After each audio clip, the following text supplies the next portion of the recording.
Nous arrivons maintenant à cette cinquième partie. Et nous avons la chance tous les deux de participer à une grosse exposition au musée de Champlitte. Cette exposition s'intitule Sorcières, sort de femmes. Donc bon, ton travail convient parfaitement à tout ça, parce que tu as travaillé sur le corps féminin toute ta vie. Et bon, moi j'ai mis un dessin d'une sorcière maya qui s'appelle Ixchel, qui est la déesse de la pluie et de la mort. Et donc, ce sera, je pense, une exposition très importante. Et peut-être que tu veux nous montrer quelques œuvres qui sont en relation avec les sorcières, ou tu veux en parler de cette histoire de sorcières, la façon dont les femmes étaient traitées dans l'histoire de l'humanité. Bon, il y a eu quelques sociétés matriarcales en Europe, on le sait, mais elles sont assez rares, par contre.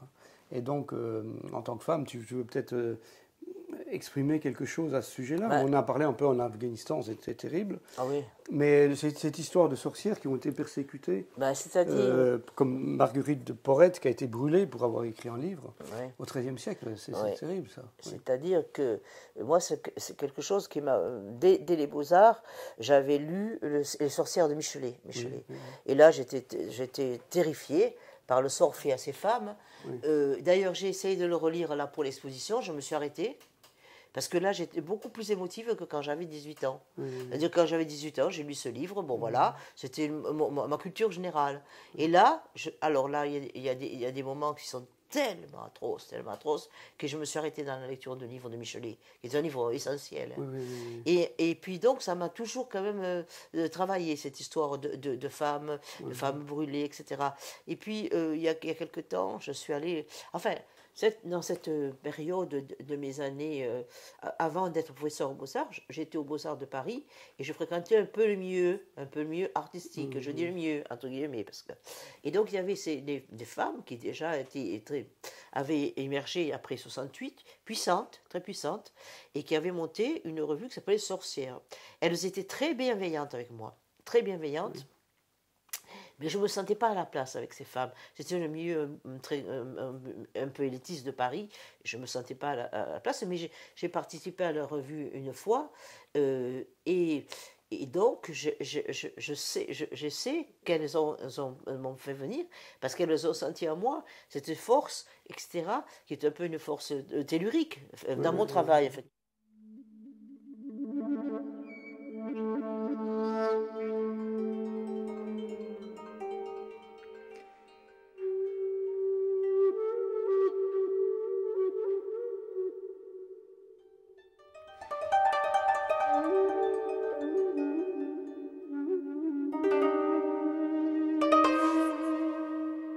Puis après, je suis devenu professeur à Metz. Je n'ai plus fréquenté ce milieu-là. Et ensuite, toujours intéressé quand même par ce domaine-là, il y a quelques années, j'ai revu à Paris, parce que comme je vais beaucoup à Paris, et que j'ai ma vie aussi à Paris, j'ai revu une très grande exposition sur la sorcellerie au musée, aux Archives nationales à Paris. Et là, il y avait des documents incroyables. Donc, je me suis retrouvée là dans cette espèce d'émotion très forte par rapport au sort qu'on leur a réservé. Et il y avait beaucoup de documents de Haute-Saône qui étaient prêtés par le musée de Champlitte pour cette exposition. Et alors, c'est là que je me suis rendu compte à quel point on a brûlé de femmes dans ce territoire. Et quand j'en ai parlé à Caroline, Caroline, j'ai dit, qui est la directrice, qui est celle qui va monter l'exposition, Dreux, elle m'a dit, c'est moi, on a prêté les documents aux Archives nationales. Et d'une chose à l'autre, Caroline, finalement, connaît mon travail. Je lui avais montré la revue Sorcière, qui est en ce moment chez elle au musée, et où j'ai deux documents qui sont photographiés, mais un document qui sera dans l'exposition. Et quand elle m'a demandé si j'acceptais, moi qui finalement n'accepte pratiquement rien, j'ai dit oui, à condition que vous ne me pensez pas comme une sorcière. Enfin, je suis une femme qui s'interroge sur la sorcellerie, mais je suis quelqu'un jamais je ferai des sorts maléfiques. La magie noire, oui, voilà, oui. magie noire. Moi, je suis quelqu'un. Voilà, je suis blanche, la blanche. Donc la blanche, oui, je peux, et je peux aussi témoigner finalement de tout ce que j'ai par rapport à la douleur que je ressens, parce que la plupart de ces femmes, c'était pas des grandes méchantes, c'était des femmes qui ont été dénoncées par leurs voisins, etc. Des rebouteuses, voilà, des rebouteuses, oui. et des femmes certainement qui avaient une qualité telle que, comme en ce moment, on empoisonne les petites filles en Iran parce qu'elles vont à l'école. C'est incroyable. C'est dès qu'on a senti qu'elles avaient beaucoup de connaissances, oui. on les a reliées, brûlées. Et alors ça, pour moi, c'est insupportable. Donc je dis oui, je viens. Oui. Je viens, voilà pourquoi je participe à l'exposition. Voilà. Ben, merci Claudie, on vous attend à l'exposition et on va peut-être finir par, tu m'as raconté, enfin, on se connaît depuis longtemps, tes expériences un peu mystiques en Israël et au Pérou. Est-ce que tu souhaiterais nous en dire 2 mots, s'il te plaît? Ben, c'est-à-dire que je vais toujours, alors que je suis complètement athée, je suis sans religion, je vais toujours chercher quelque chose.